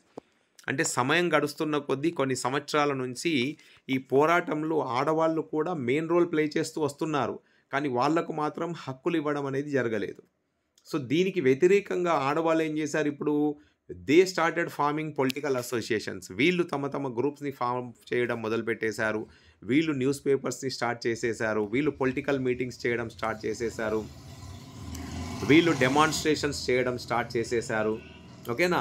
డిస్పైట్స్ this they were denied suffrage rights during the election of the assembly. ఓకేనా. వీళ్ళు ఎన్ని పోరాటం చేసినా, ఎంత వ్యతిరేకత తెలియజేసినా ఎలక్షన్స్ జరిగే సమయంలో వీళ్ళకు మాత్రం ఓటేసే హక్కు ఇవ్వలేదు. When the Frankfurt Parliament convened in the Church of St. Paul, women were admitted only as observers to stand in the visitors gallery. మనం చూసాం కదా ఇంతకుముందు. ఓకే. ఇక్కడ ఈ గ్యాలరీలో ఏదైతే మీటింగ్ జరిగిందో, నేషనల్ అసెంబ్లీని ఫామ్ చేశారో అక్కడ ఆడవాళ్ళను ఒట్టిగా అబ్జర్వర్స్‌గా పెట్టారు ఇక్కడ. వీళ్ళకి ఏ రకమైన హక్కులు మాత్రం ఇవ్వడం జరగలేదు. Okay. So, was the 1848 revolution of liberals a failure attempt? ఇదేదైతే జరిగింది కదా ఫ్రాన్స్‌లో ఇప్పుడు 1848లో, ఈ రెవల్యూషన్ అనేది మరి ఒక ఫెయిల్యూర్ అటెంప్టా? అంటే ఫెయిల్ అయింది కదా, ఫైనల్‌గా నేషనల్ అసెంబ్లీని రద్దు చేసేశారు కదా, మరి ఇది ఒక ఫెయిల్యూర్ అటెంప్టా చూద్దామని. Though conservative forces were able to suppress liberal movements in 1848, they could not restore the old order. అంటే కన్జర్వేటివ్స్ ఎవరైతే ఉన్నారు కదా, నిరంకుశ పరిపాలకులు, వీళ్ళు ఆ తిరుగుబాటుని అణిచివేశారు. 1848లో లిబరల్ మూవ్‌మెంట్‌ని అణిచివేసే ప్రయత్నం చేశారు. కానీ ఓల్డ్ ఆర్డర్‌ని మళ్ళీ రిస్టోర్ చేయలేకపోయారు. అంటే పాత పద్ధతుల విధానంగా పరిపాలన అనేది చేయలేకపోయారు. ఎందుకు? Monarchs were beginning to realise that the cycles of revolution and repression could only be ended by granting concessions to the liberal nationalist revolutionaries. ఎవరైతే తిరుగుబాటు చేస్తున్నారో, ఎవరైతే ప్రజలు వ్యతిరేకత తెలియజేస్తున్నారో, ఓకేనా, ఇది ప్రతిసారి జరుగుతుంది. వ్యతిరేకత జరుగుతుంది. వ్యతిరేకం అనేది చూపెడుతున్నారు ప్రజలు. దాన్ని అణిచివేయడం అనేది జరుగుతుంది. ఓకే. రెవల్యూషన్ జరుగుతుంది, రిప్రెషన్ జరుగుతుంది ప్రతిసారి. సో, దీనికి ఏం చేశారు వీళ్ళు, మోనార్క్స్ రియలైజ్ చేయడం మొదలుపెట్టేశారు. దట్ ఇలా విప్లవాలు జరగడము, రిప్రెషన్ జరగడము, విప్లవాలు జరగడము, రిప్రెషన్ జరగడం అనేది ఊరుకూకే జరుగుతుంది కదా. ఈయనకి బదులు ఏం చేద్దాం, వీళ్ళకు కొన్ని కన్సెషన్స్, అంటే వీళ్ళకు కొన్ని సర్దుబాట్లు కనుక చేయగలిగితే లిబరల్ నేషనలిస్ట్ రెవల్యూషనరీస్ కంట్రోల్లోకి వస్తారు అని తెలుసుకున్నారు ఇక్కడ. So, hence in the year 1848 the autocratic monarchies of central and eastern Europe. So, దీన్ని గమనించిన ఈ ఆటోక్రటిక్ మోనార్క్స్ ఎక్కడెక్కడ, సెంట్రల్ యూరప్ అండ్ ఈస్టర్న్ యూరప్కి చెందిన monarchs began to introduce changes that had already taken place in the western Europe before 1815. So, 1815 కంటే ముందు western యూరప్లో, అంటే ముఖ్యంగా ఇంగ్లాండ్ సైడ్లో, ఫ్రెంచ్ సైడ్లో ఏదైతే మార్పులు జరిగాయో ఆ మార్పులను ఇంట్రడ్యూస్ చేసే ప్రయత్నం చేశారు సెంట్రల్ యూరప్ అండ్ ఈస్టర్న్ యూరప్లో ఉన్న రాజులు. ద సర్ఫ్డమ్ అండ్ బాండెడ్ లేబర్ వర్ అబాలిస్డ్. మరి ఈ ప్రయత్నాలు జరిగినప్పుడు ఏం చేశారు, ఓకే, లేబర్ మీద ఏదైతే బానిసతత్వం అనే గుణం ఏదైతే ఉందో ఆ సిస్టమ్ని ఫాలో చేస్తున్నారో దాన్ని రద్దు చేసేశారు. And both in Habsburg dominions and in Russia పరిపాలిస్తున్న ప్రాంతంలో జరిగింది ఇది. అండ్ ఆస్ట్రియన్ హంగేరియన్ ఎంపైర్ పరిపాలిస్తున్న ప్రాంతంలో జరిగింది ఇది. The Habsburg rulers granted more autonomy to the Hungarians in 1867. 1867 వచ్చేసరికి హంగేరీ కంట్రీలో, అంటే హంగేరీ ప్రాంతంలో హంగేరియన్స్ ప్రజలకు, okay, rulers granted more autonomy, వాళ్ళకు ఎక్కువ హక్కులు ప్రదానం చేయడం అనేది జరిగిపోయింది. ఓకే. సో ఇక్కడి వరకు చూసింది మనము రెవల్యూషన్స్ ఏవైతే ఉన్నాయో హంగర్, హార్డ్‌షిప్ అండ్ రెవల్యూషన్స్ గురించి కంప్లీట్ అయింది టాపిక్. సో నెక్స్ట్ టాపిక్ చూద్దాం మనం the making of Germany. So Germany unification ఎలా జరిగిందనేది చూద్దాం. So Germany can the army be the architect of nation. So జర్మనీలో ఏదైతే యూనిఫికేషన్ జరుగుతుందో ఆ యూనిఫికేషన్ చేయడంలో ఆర్మీ తమ వంతు పాత్ర ఏదన్నా నిర్వహించిందా చూద్దాం ఇక్కడ. So after 1848 revolution nationalism in Europe moved away from it's association with democracy and revolution. So 1848 ఏవైతే విప్లవాలు జరిగాయో యూరోప్లో, ఫ్రాన్స్లో అక్కడక్కడ జరిగాయో ఆ విప్లవాలు జరిగిన తర్వాత ఏం జరిగింది, యూరోప్ మొత్తంలో డెమోక్రసీ అండ్ రెవల్యూషన్ అనే విధానం అనేది దూరం వెళ్ళిపోయింది కొంచెం. Nationalist sentiments were often mobilised by conservatives. జాతీయవాదం అనే భావన కన్జర్వేటివ్స్ కూడా దాన్ని అనుసరించడం మొదలుపెట్టేశారు. అప్పటి వరకు ఓన్లీ లిబరల్స్, ఓకేనా, తిరుగుబాటుదారులే దాన్ని అనుసరిస్తున్నారు, ఏది జాతీయవాదాన్ని. కానీ ఇప్పుడు ఏం చేశారు, రాజులు కూడా అంటే కన్జర్వేటివ్స్ ఎవరైతే పాత విధానంతో పరిపాలిస్తున్న వాళ్ళు ఉన్నారో వాళ్ళు కూడా జాతీయవాదంని సపోర్ట్ చేయడం మొదలుపెట్టేశారు ఇక్కడ. For promoting state power and achieving political domination over Europe.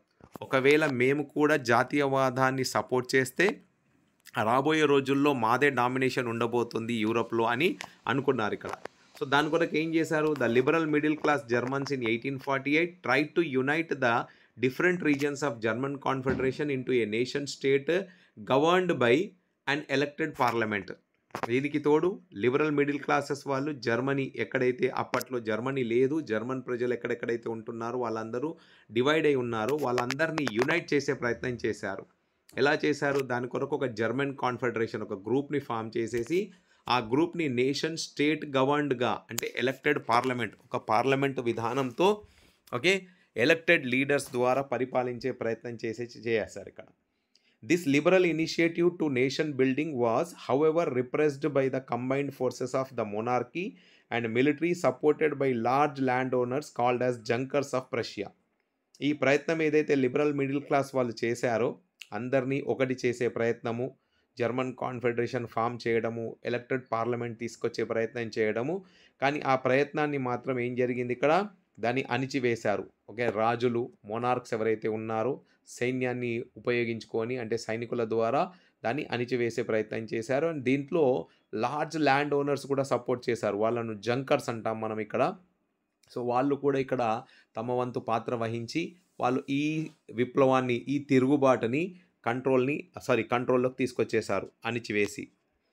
So the making of Germany army the architect of nation. ఏదైతే స్టార్టింగ్లో ప్రయత్నాలు జరిగాయో కన్జర్వేటివ్స్ అనుకున్నారు మేము కూడా దీన్ని సపోర్ట్ చేయాలని, లిబరల్ నేషనలిస్ట్ ఏవైతే ప్రయత్నం చేశారో ఒక జర్మన్ కాన్ఫెడరేషన్ని ఫామ్ చేసి జర్మనీని యునైట్ చేసే ప్రయత్నం జరిగిందో ఆ ప్రయత్నం ఫెయిల్యూర్ అయిపోయింది.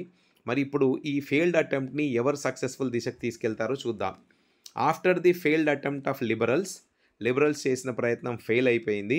From then on Prussia took on the leadership of the moment for national unification. German యూనిఫికేషన్ని ఇప్పుడు ఎవరు తమ వంతు బాధ్యతగా తీసుకున్నారు, ప్రషియన్ కింగ్డమ్ తమ వంతు బాధ్యతగా తీసుకుంది ఇక్కడ. సో ఎలా చేసింది ఇది, ప్రషియా యొక్క చీఫ్ మినిస్టర్ ఎవరైతే ఉన్నారో ఒట్టో వాన్ బిస్మార్క్, తను ఒక ఆర్కిటెక్ట్గా మారిపోయాడు. అంటే ఈ యూనిఫికేషన్ ఆఫ్ జర్మనీని తను ఒక ఆర్కిటెక్ట్గా మారిపోయాడు. అంటే తను ప్రయత్నాలు మొదలుపెట్టాడు. ఎలా మొదలుపెట్టాడు, ప్రషియన్ ఆర్మీ సహాయంతో అండ్ ప్రషియాని పరిపాలిస్తున్న పరిపాలకుల సహాయంతో దీన్ని కంప్లీట్ చేస్తాడు. ఎలా చేస్తాడు, 3 wars over 7 years with Austria, Denmark and France. ఓకేనా, 7 సంవత్సరాలు జరిగిన ప్రయత్నంలో 3 యుద్ధాలు చేస్తాడు. ఓకేనా, ఆస్ట్రియా కంట్రోల్లో ఉన్న జర్మన్ భాగాన్ని ఆక్రమించి, డెన్మార్క్ కంట్రోల్లో ఉన్న జర్మనీ భాగాన్ని ఆక్రమించి, ఫ్రాన్స్ కంట్రోల్లో ఉన్న జర్మనీ భాగాన్ని ఆక్రమించేసి 3 యుద్ధాలు చేస్తాడు 7 సంవత్సరాలలో. అండ్ ఆ విధంగా ప్రషియా విక్టరీ సంపాదించుకొని completed the process of unification. 7 సంవత్సరాల లోపు 3 యుద్ధాలు 3 దేశాలతో అంటే 3 రాజ్యాలతో చేసి, ఆస్ట్రియా, డెన్మార్క్ అండ్ ఫ్రాన్స్తో యుద్ధాలు చేసి జర్మన్ భాగాలన్నింటినీ యూనిఫై చేసేసి యూనిఫికేషన్ ఆఫ్ జర్మనీని కంప్లీట్ చేస్తారు. సో అది కంప్లీట్ అయిపోయాక in January 1871 the Prussian king William I was proclaimed German emperor in a ceremony held at Versailles ప్యాలెస్లో ఒక మీటింగ్ జరుగుతుంది. ఆ మీటింగ్లో అప్పట్లో ఉన్న ప్రషియన్ కింగ్ ఎవరైతే ఉన్నారో William I he was proclaimed as the Emperor of Germany. So ఈ విధంగా జర్మన్ యూనిఫికేషన్ కంప్లీట్ అవుతుంది. And on the bitterly cold morning of 18th January 1871, an assembly comprising the princes of German states, representatives of the army, important Prussian ministers, including the chief minister Otto von Bismarck, gathered in the unheated hall of mirrors in the palace of Versailles to proclaim the new German empire headed by Kaiser William I of Prussia. Okay, చలికాలంలో 18th January 1871లో ఒక assembly comprising of German state princes, armies పెద్దవాళ్ళు, Prussian ministers, Otto von Bismarck, అతనితో పాటు Kaiser William one ఆ మీటింగ్లో తన్ను ఎంపరర్గా declare చేయడం జరిగింది. ఓకే, సో వన్స్ ఒక్కసారి కైజర్ విలియం ఎంపరర్గా డిసైడ్ అయ్యాక, okay, so nation building process of Germany started. జర్మనీలో నేషన్ బిల్డింగ్ ప్రాసెస్ని మొదలుపెట్టారు. Demonstrated the domination of Prussian state power. So ఇక్కడ ప్రషియన్ స్టేట్ పవర్ డామినేషన్ అనేది చూడడం జరుగుతుంది. And the new state placed a strong emphasis on modernising the కరెన్సీని modernise చేయడము, banking సిస్టమ్ని డెవలప్ చేయడము, లీగల్ అండ్ జ్యుడిషియల్ సిస్టమ్ని డెవలప్ చేయడం మొదలుపెట్టేశారు ఇక్కడ జర్మనీలో.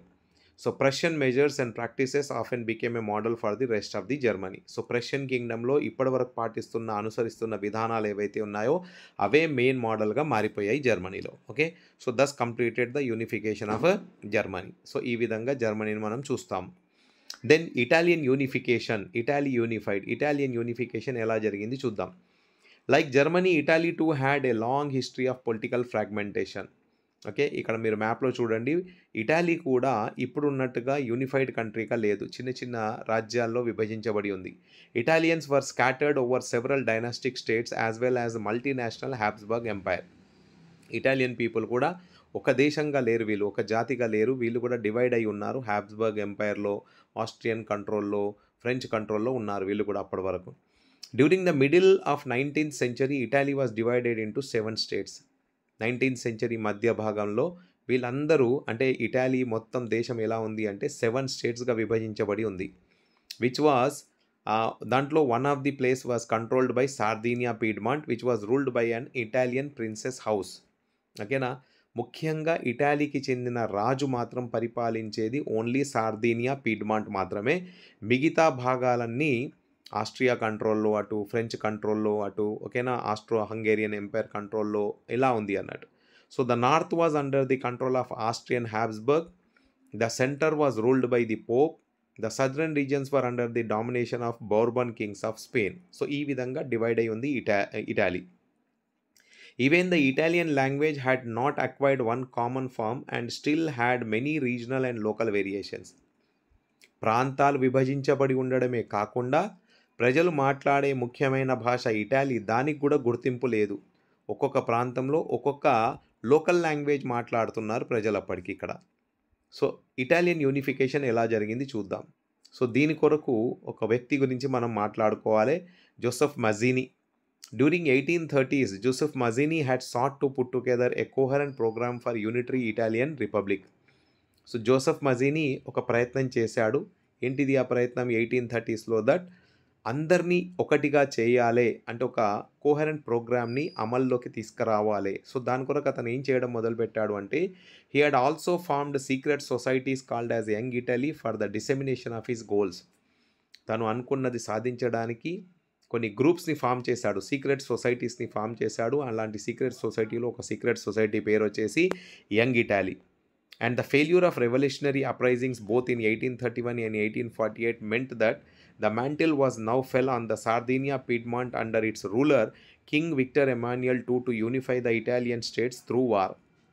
So ఇంతకు ముందు 1831లో ఒకసారి, 1848లో ఒకసారి యూరోప్ మొత్తంలో విప్లవాలు జరుగుతున్నప్పుడు, తిరుగుబాట్లు జరుగుతున్నప్పుడు ఇటాలీలో కూడా ప్రయత్నాలు జరిగాయి.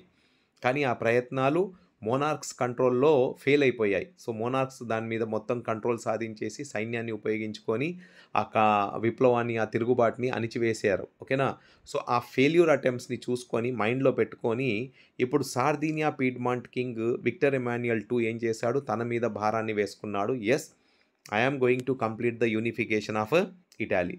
So in the eyes of the ruling elites of this region, a unified Italy offered them the possibility of economic development and political dominance. పరిపాలిస్తున్న వాళ్ళు ఎవరైతే ఉన్నారో అప్పటికి డిఫరెంట్ రీజియన్స్లో ఇటాలీలో, వాళ్ళ మైండ్లో ఏం ఆలోచన వచ్చింది అంటే, ఇటాలీ యూనిఫికేషన్ గనక జరిగితే ఆర్థిక పరంగా ఇటాలీ డెవలప్ అవుతుంది, అది మాకే లాభం కలుగుతుంది. అండ్ పొలిటికల్ డామినెన్స్, రాజకీయ పరంగా మా డామినేషన్, మా పెద్దరికం పెరుగుతుంది, మా పెత్తనం చెల్లుతుంది అని అనుకున్నారు ఇక్కడ. సో దాంట్లో భాగంగా ఆ సమయంలో చీఫ్ మినిస్టర్ కేవర్, ఓకేనా, సార్దీనియా పీడ్మాంట్ రాజ్యానికి చీఫ్ మినిస్టర్ కేవర్ ఎవరైతే ఉన్నాడో ఈ మూమెంట్ని ముందుకు తీసుకెళ్లే ప్రయత్నం చేశాడు.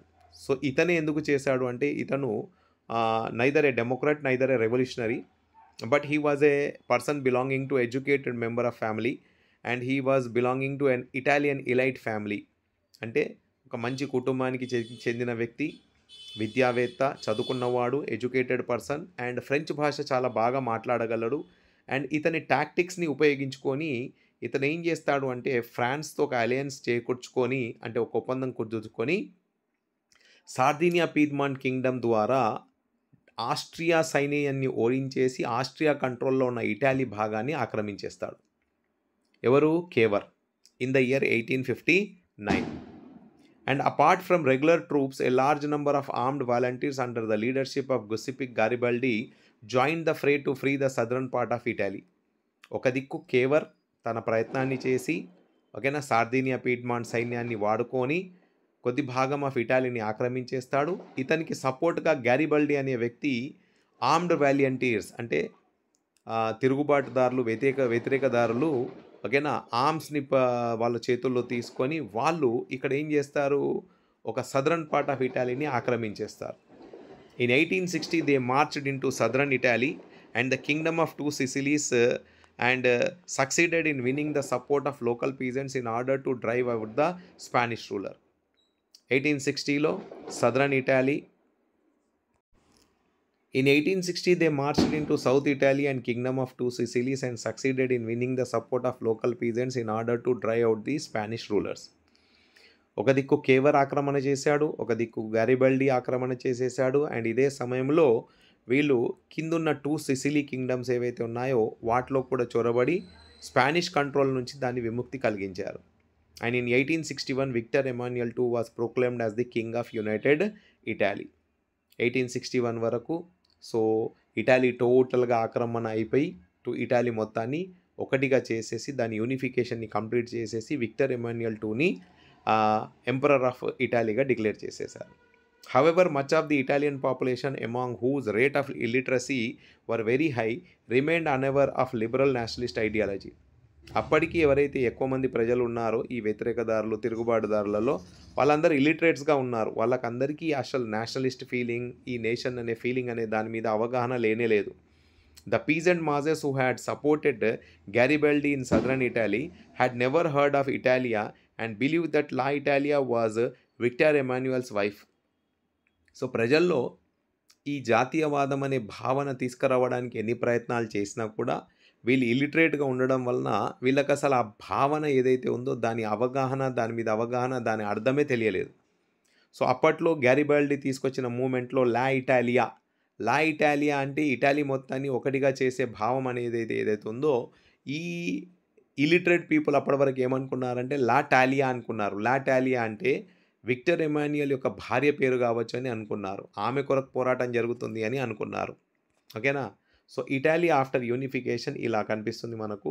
అంటే ఫస్ట్ మ్యాప్లో మీరు కనుక చూస్తే సార్దీనియా పీడ్మాంట్ కింగ్డమ్, లొంబార్డీ, వెనీషియా ఒకరి కంట్రోల్లో, టస్కనీ, మోడేనా, పార్మా ఒకరి కంట్రోల్లో, పాపల్ స్టేట్స్ ఒకరి కంట్రోల్లో, అండ్ కిందున్న కింగ్డమ్ ఆఫ్ బోత్ సిసిలీస్ అనేది ఒకరి కంట్రోల్లో ఉంది. దీన్ని మొత్తాన్ని క్యాప్చర్ చేసేసి ఫైనల్గా ఒక ఇటాలీగా యూనిఫై చేయడం అనేది జరిగింది. ఓకేనా. దెన్ అండ్ ఈ సందర్భంలో the strange case of Britain చూద్దాం మనం. ఇక్కడ ఎక్కడెక్కడైతే తిరుగుబాట్లు జరుగుతున్నానో అదే సందర్భంలో బ్రిటన్లో కూడా ఒక స్ట్రేంజ్ కేస్ జరుగుతుంది. Great Britain strange case. Why? In Britain the formation of nation states was not the result of a sudden upheaval, okay, or revolution. బ్రిటన్లో జరిగిన నేషన్ స్టేట్ ఫార్మేషన్ ఏదైతే ఉందో అది సడన్గా జరగలేదు. It was the result of a long drawn outs process. చాలా సమయం నుంచి, అంటే చాలా సంవత్సరాల నుంచి జరుగుతున్న ప్రాసెస్ ఇది. There was no British nation prior to the 18th century. 18వ శతాబ్దం కంటే ముందు బ్రిటిష్ అనే నేషన్ లేదు.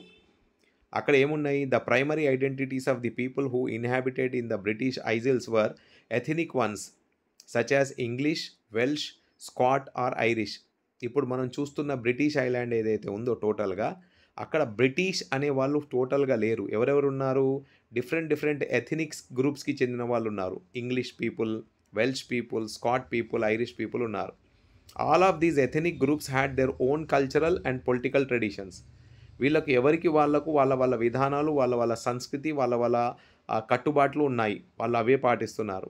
But as the English nation steadily grieve in wealth, importance and power, it was able to extend it's influence over the other nations of the island.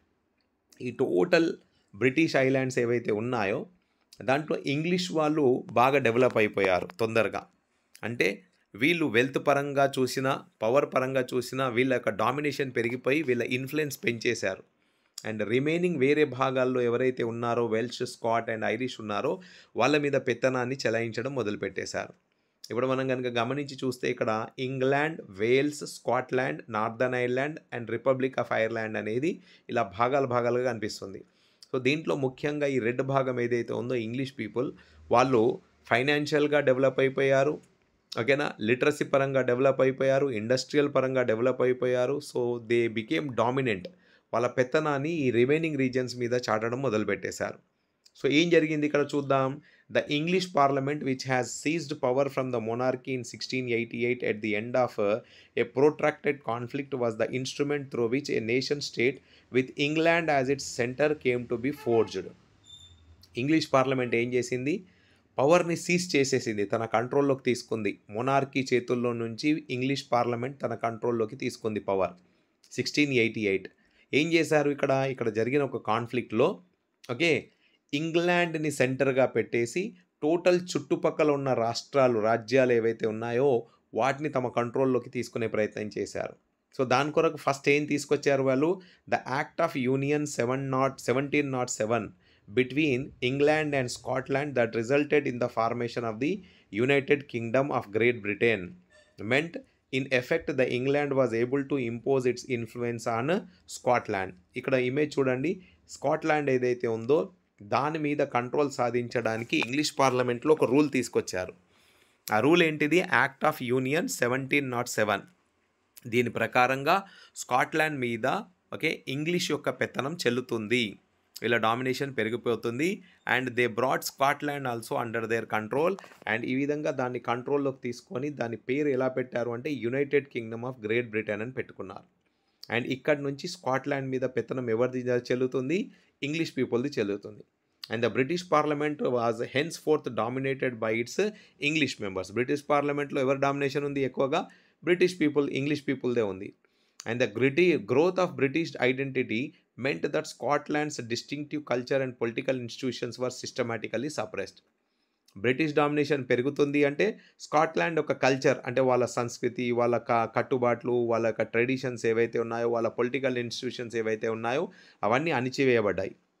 The Catholic clans that inhabited the Scottish Highlands suffered terrible repression whenever they attempted to assert their independence.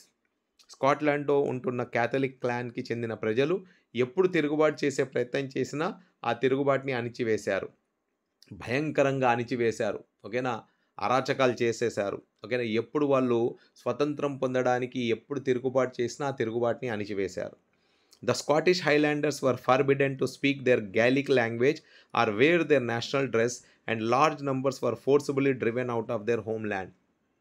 అరాచకం ఎంతవరకు పెరిగిపోయింది అంటే వాళ్ళు వాళ్ళ regular language కూడా మాట్లాడలేకపోయారు, gallic language. And వాళ్ళ యొక్క national dress ఏదైతే ఉందో ఆ డ్రెస్సెస్ని కూడా వాళ్ళని వేసుకొని ఇవ్వలేదు, వాడనివ్వలేదు. And large number of people అంటే ఎక్కువ మంది ప్రజల్ని ఓకేనా గుంపులుగా ఆ ప్రాంతం నుంచి తరిమి కొట్టేశారు, వాళ్ళని ఎలగొట్టేశారు. So the British helped the Protestants of Ireland to establish their dominance over largely Catholic country. ఇక్కడ ఐర్లాండ్లో ఎవరైతే ఉన్నారో క్యాథలిక్స్ అండ్ ప్రొటెస్టెంట్స్ ఉన్నారో దీంట్లో ముఖ్యంగా డామినేషన్ కంట్రోల్ వాళ్ళ చేతిలో తీసుకోవడానికి ఇంగ్లీష్ పీపుల్ ఏం చేశారు అంటే క్యాథలిక్స్కి వ్యతిరేకంగా ప్రొటెస్టెంట్స్ని సపోర్ట్ చేయడం మొదలుపెట్టారు. సో ఎప్పుడెప్పుడైతే క్యాథలిక్స్ తిరుగుబాటు చేశారో, ఎప్పుడు తిరుగుబాటు చేసే ప్రయత్నం చేశారో వాళ్ళని అణిచివేసే ప్రయత్నం చేశారు. అండ్ అలా తిరుగుబాటులో ఒక వ్యక్తి వోల్ఫ్టోన్ అనే వ్యక్తి ఒక ఫెయిల్డ్ అటెంప్ట్ చేస్తాడు. పెద్ద తిరుగుబాటు చేసే ప్రయత్నం చేస్తాడు జనాలను తీసుకొని ఐరిష్ మ్యాన్‌తో కలిసి 1798లో. బట్ ఆ విప్లవాన్ని అణిచివేస్తారు అండ్ బలవంతంగా ఐర్లాండ్‌ని యునైటెడ్ కింగ్డమ్‌లోకి కలిపేస్తారు 1801లోకి. And a new British nation was forged through the propagation of a dominant English culture. ఈ విధంగా ఫస్ట్ స్కాట్లాండ్‌ని తమ కంట్రోల్‌లో తీసుకున్నారు. తర్వాత ఐర్లాండ్‌ని కూడా తమ కంట్రోల్‌లో తీసుకొని ఈ విధంగా బ్రిటిష్ ఇంగ్లీష్ కల్చర్‌ని డామినేషన్ చేయడం మొదలుపెట్టేశారు. అండ్ ఇక్కడ the symbol of the new Britain, the British flag, Union Jack అంటాం దాన్ని అమల్లోకి తీసుకొచ్చారు. The national anthem God save our noble king అనే నేషనల్ యాంథమ్‌ని తీసుకొచ్చేశారు.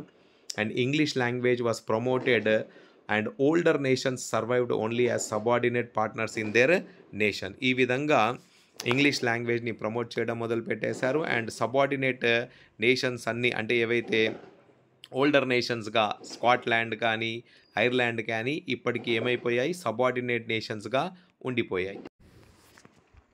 సో నెక్స్ట్ టాపిక్ వచ్చేసి విజువలైజింగ్ ది నేషన్. ఓకే, ఎలా జరిగింది ఇది?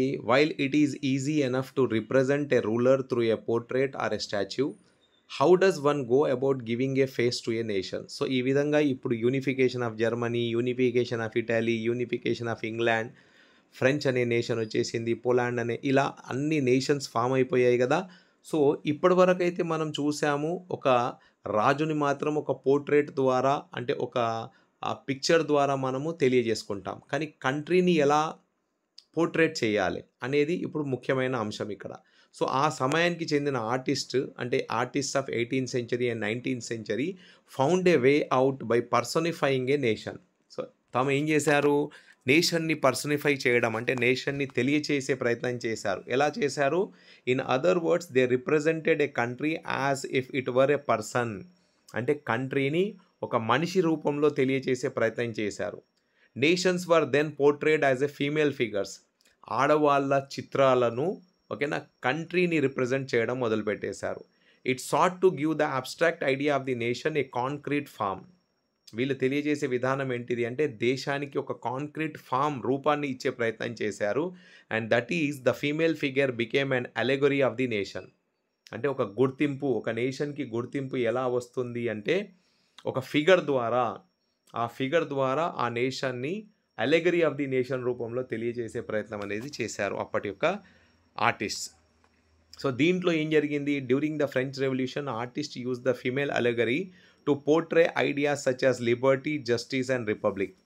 ఫ్రెంచ్ విప్లవం జరుగుతున్నప్పుడు ఓకేనా వాళ్ళ యొక్క ఐడియాస్ లిబర్టీ, జస్టిస్ అండ్ రిపబ్లిక్ని ఫీమేల్ అలెగరీ అంటే ఫీమేల్ రూపంలో అంటే ఒక స్త్రీ రూపంలో దాన్ని తెలియజేసే ప్రయత్నం చేశారు. And these ideals were represented through specific objects or symbols. కొన్ని ఆబ్జెక్ట్స్ రూపంలో, కొన్ని సింబల్స్ రూపంలో దీన్ని తెలియజేసే ప్రయత్నం చేశారు. As you would remember that the attributes of liberty or the red cap. అంటే అప్పట్లో కొన్ని ఈ విధంగా తెలియజేసే ప్రయత్నం చేశారు. లిబర్టీ అంటే స్వేచ్ఛ అంటే రెడ్ క్యాప్ లాగా, broken chain, while justice is generally a blindfolded woman. అంటే లిబర్టీని red cap or broken chain రూపంలో తెలియజేసే ప్రయత్నం చేశారు.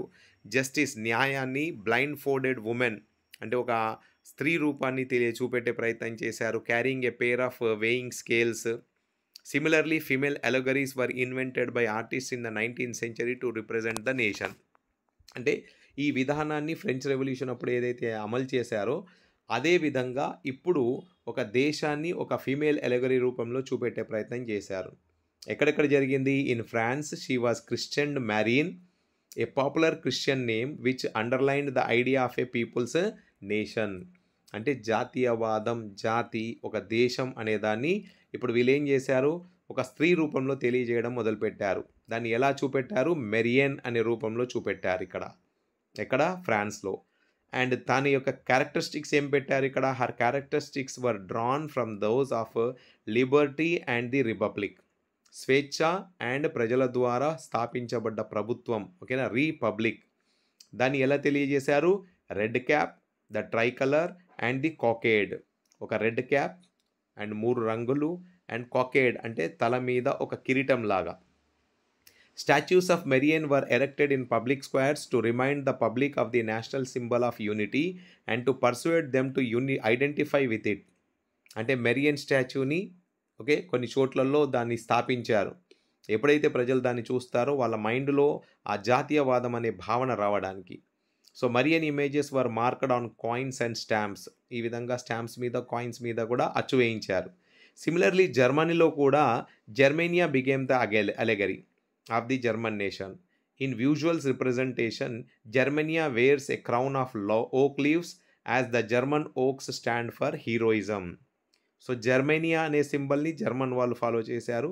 అండ్ జర్మేనియా అనే సింబల్ ఏదైతే ఉందో స్త్రీ రూపం, తన తల మీద ఒక కిరీటం లాగా ఉంది. ఆ కిరీటం ఓక్ లీవ్స్తో తయారు చేయబడింది.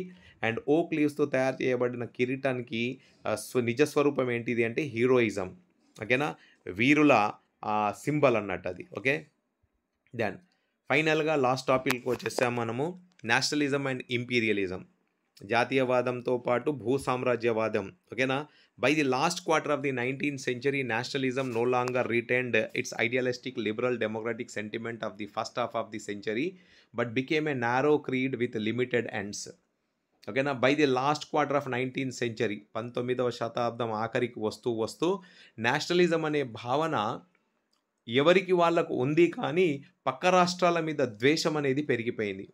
During this period Nationalist groups became increasingly intolerant of each other and the ever ready to go to war. ఒక రాజ్యం అయితే ఫామ్ అయిపోయింది, ఒక దేశం అయితే ఫామ్ అయిపోయింది, కానీ పక్క దేశాల మీద, పక్క రాజ్యాల మీద వ్యతిరేకత పెరిగిపోయింది, శత్రుత్వం అనేది పెరిగిపోయింది. దీంట్లో ముఖ్యంగా the major European powers in turn manipulated the nationalist aspirations of the subject peoples in Europe to further their own imperialistic aims. పరిపాలిస్తున్న రాజులు తమ సొంత లాభం కొరకు, స్వలాభం కొరకు ఏం చేశారు, ప్రజల్ని వాడుకొని, వాళ్ళ యొక్క నేషనలిస్ట్ ఫీలింగ్స్ని వాడుకొని పక్క రాజ్యాల మీద దాడి చేయడం మొదలుపెట్టేశారు.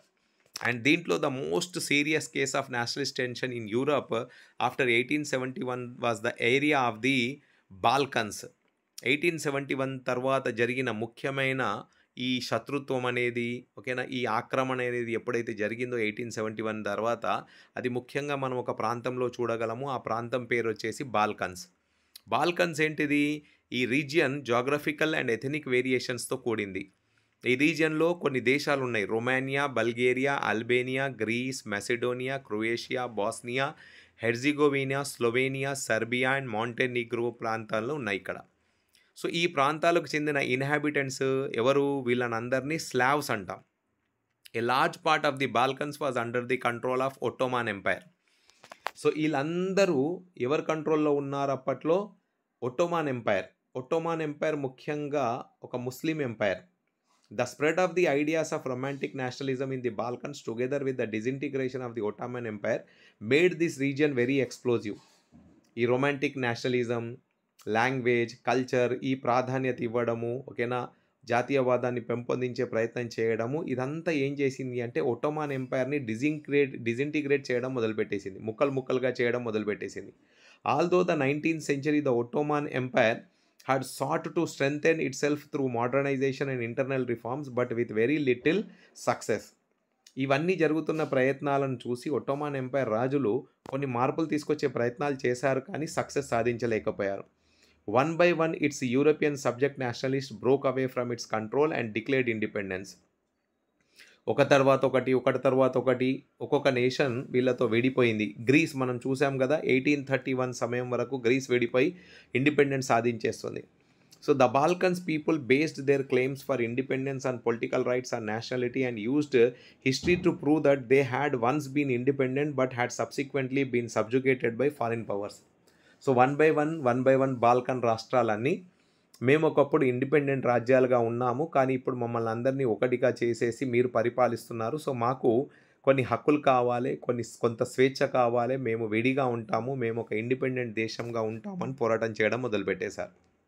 హెన్స్ ఈ ప్రయత్నాల్లో రెబెలియస్ నేషనలిస్ట్ ఎవరైతే విప్లవకారులు ఉన్నారో, తిరుగుబాటుదారులు ఉన్నారో బాల్కన్స్లో, వాళ్ళు వాళ్ళ యొక్క స్ట్రగుల్స్ని స్టార్ట్ చేసేశారు. Attempts to win back their long lost independence. వాళ్ళ స్వేచ్ఛను, వాళ్ళ స్వతంత్రాన్ని సంపాదించే ప్రయత్నంలో పడ్డారు. As the different Slavic nationalists struggled to define their identity and independence, the Balkan area became an area of intense conflict. So వీళ్ళకు ఒక గుర్తింపు అనేది లేదు అప్పటి వరకు. వీళ్ళు ఒట్టోమన్ ఎంపైర్ కంట్రోల్‌లో ఉన్నారు గానీ, ఒక్కొక్క ప్రాంతంలో ఒక్కొక్కరు ఒక్కొక్క భాష మాట్లాడుతున్నారు. వీళ్ళకు ఒక కరెక్ట్ గుర్తింపు లేదు. సో గుర్తింపు లేకపోవడం వలన వీళ్ళు స్వేచ్ఛ సంపాదించడం అనేది అసాధ్యమైపోయింది. So the Balkan states were fiercely jealous of each other. మళ్ళా దీనికి తోడు ఒకరి మీద ఒకరికి పగ, ద్వేషము. Each other and each hoped to regain more territory at the expense of others. ఎక్కువ రాజ్యాన్ని, ఎక్కువ ప్రాంతాన్ని ఆక్రమించడానికి పక్క రాష్ట్రాలను ఓడించే ప్రయత్నంలో పడ్డారు. Matters were further complicated because the Balkans also became the scene of big power rivalry. దీంట్లో బిగ్ పవర్స్ కూడా దిగాయి వీళ్ళ రైవలరీలో. ఎవరెవరు? ఫ్రాన్స్, రష్యా, జర్మనీ, ఇటాలీ ఇలాంటి పవర్స్ కూడా వీళ్ళలో దిగిపోయి ఈ రైవలరీని ఇంకా బలోపేతం చేసేసాయి. During this period there was a intense rivalry among the European powers over trade and colonies as well as naval and military might. ఈ రాష్ట్రాలను కంట్రోల్లో తీసుకుంటే ఓకేనా, మాకు నేవల్ పవర్ మీద పట్టు బిగుస్తాము, ఓకేనా, అండ్ నావల్ పవర్ మీద, మిలిటరీ మీద మాకు కంట్రోల్ వస్తుంది అని these rivalries were very evident in the way of Balkans problem unfolded. So Balkan రాజ్యాన్ని ఆక్రమిస్తే మాకు సైన్యం మీద పట్టు పెరుగుతుంది, నేవీ మీద పట్టు పెరుగుతుంది అన్న ఆలోచనతో బాల్కన్స్లో వీళ్ళు ఓకేనా ఏం చేశారు? ఆ రాష్ట్రాన్ని ఆక్రమించుకోవడము, ఆ రాజ్యాన్ని ఆక్రమించుకోవడము, ఆ ప్రాంతాన్ని ఆక్రమించుకోవడం మొదలుపెట్టేశారు. ఈచ్ పవర్ ఎవరెవరు ప్రయత్నం చేశారు? Russia, Germany, England and Austro Hungary was keen on countering the hold of other powers over the Balkans. వేరే రాష్ట్రాలకు చెందిన వాళ్ళు అంటే సూపర్ పవర్స్ ఎవరైతే ఉన్నారో Germany, Russia, England, Austro Hungary ఒకరి పవర్ అక్కడ పెరగకుండా ఒకరి మీద ఒకరు ద్వేషం పెంచుకొని యుద్ధాలకు దిగారు. And extending its own control over the area. మేమే దాని మీద పట్టు బిగించాలి అన్న ఆలోచనతో ఒకరికొకరు ద్వేషం పెంచుకొని this led to a series of wars in this region, finally the first world war. ఇలా ఒకరి మీద ఒకరు ద్వేషం పెంచుకొని ఎవరు ఎక్కువ ఆక్రమణ చేస్తారు, ఎవరు ఎక్కువ కంట్రోల్ చేస్తారు అనే ప్రయత్నంలో పడి ఫైనల్గా యుద్ధాలు చేసుకొని మొదటి ప్రపంచ యుద్ధానికి దారి తీసేస్తారు. ఓకేనా? సో ఫైనల్గా నేషనలిజం అలైన్డ్ విత్ ఇంపీరియలిజం అనే టాపిక్లోకి వచ్చేసాం మనము, which led Europe to disaster in 1914. ఇలా వీళ్ళకు ఒకరి మీద ఒకరికి పోటీ పెరిగిపోయి ఒకరి మీద శత్రుత్వం పెరిగిపోయి ఒకరు ఇంకొక ప్రాంతాన్ని ఆక్రమించాలి అనే ఆశతో ఫైనల్గా యూరప్ మొత్తాన్ని తీసుకెళ్ళి 1914లో మొదటి ప్రపంచ యుద్ధంలోకి నెట్టేస్తారు. But meanwhile many countries in the world which had been colonized by the European powers in the 19th century began to oppose imperial domination. ఇలా జరుగుతుంది ఒక దిక్కు, అండ్ అప్పటికే ఈ యూరోపియన్ పవర్స్ ఏవైతే ఆ వేరు ప్రాంతాల్లో కలోనియల్ రూల్స్ని స్థాపించేశారో ఆ కలోనియల్ కంట్రీస్ కూడా తిరుగుబాటు చేయడం మొదలుపెట్టేశారు. For example India, the anti imperial movements that developed everywhere were nationalist. ప్రతి చోట అంటే భారతదేశంలో కూడా అప్పటికి ఫీలింగ్స్ అనేటివి వచ్చేసాయి. మేమందరం ఒకటి, కన్యాకుమారి నుంచి కాశ్మీర్ వరకు మేమందరం ఒకటి, ఓకేనా, రాజస్థాన్ నుంచి అస్సాం వరకు మేమంతా ఒకటి, మేమందరం భారతీయులం, ఈవెన్ దో హిందూ, ముస్లిం, క్రిస్టియన్, సిక్ ఎవరైతే ఉన్నారో మేమందరం ఒకటి, ఈ ప్రాంతంలో ఉంటున్న వాళ్ళం అనే భావన ఎలాగైతే ఇండియాలో వచ్చిందో అలాంటి భావన పెరిగిపోయింది. ఎక్కడ పడితే అక్కడ నేషన్ స్టేట్ ఫీలింగ్ అనేది వచ్చేసింది, కలెక్టివ్ నేషనల్ యూనిటీ పెరిగిపోయింది. And European ideas of nationalism were nowhere replicated for people everywhere developed their own specific variety of nationalism. అంటే యూరోప్లో నడిచినంత విధంగా ఇక్కడ కనపడలేదు. ఎవరికి వాళ్ళు నేషనలిస్ట్ ఫీలింగ్ అనేది క్రియేట్ చేసుకున్నారు. But the idea that societies should be organised into nation states came to be accepted as a natural and universal. కానీ ఎక్కడ ఏ ప్రయత్నం చేసినా, ఎవరు ఎలాంటి ప్రయత్నం చేసినా ఫైనల్గా వచ్చిన టాపిక్ ఏంటిది అంటే the idea of nation state మాత్రం యాక్సెప్ట్ చేయవలసిందే. రాజులు ఇక్కడి నుంచి వెళ్ళి ఏ కంట్రీ అయినా, ఏ రాజ్యానికి చెందిన రాజులైనా ఈ ఐడియా ఆఫ్ నేషన్ స్టేట్ని యాక్సెప్ట్ చేయాల్సిందే. ఎందుకంటే అది న్యాచురల్ పరంగా యూనివర్సల్ కాబట్టి అందరూ దాన్ని ఒప్పుకోవాల్సిందే అనే మాటతో మనం ఈ టాపిక్ని క్లోజ్ చేస్తున్నాం ఫైనల్గా. Okay, so that comes to the end of the chapter. So అందరూ మంచిగా చూడండి, 1-2 సార్లు చూసే ప్రయత్నం చేయండి, అర్థం చేసుకోండి. Okay, thank you.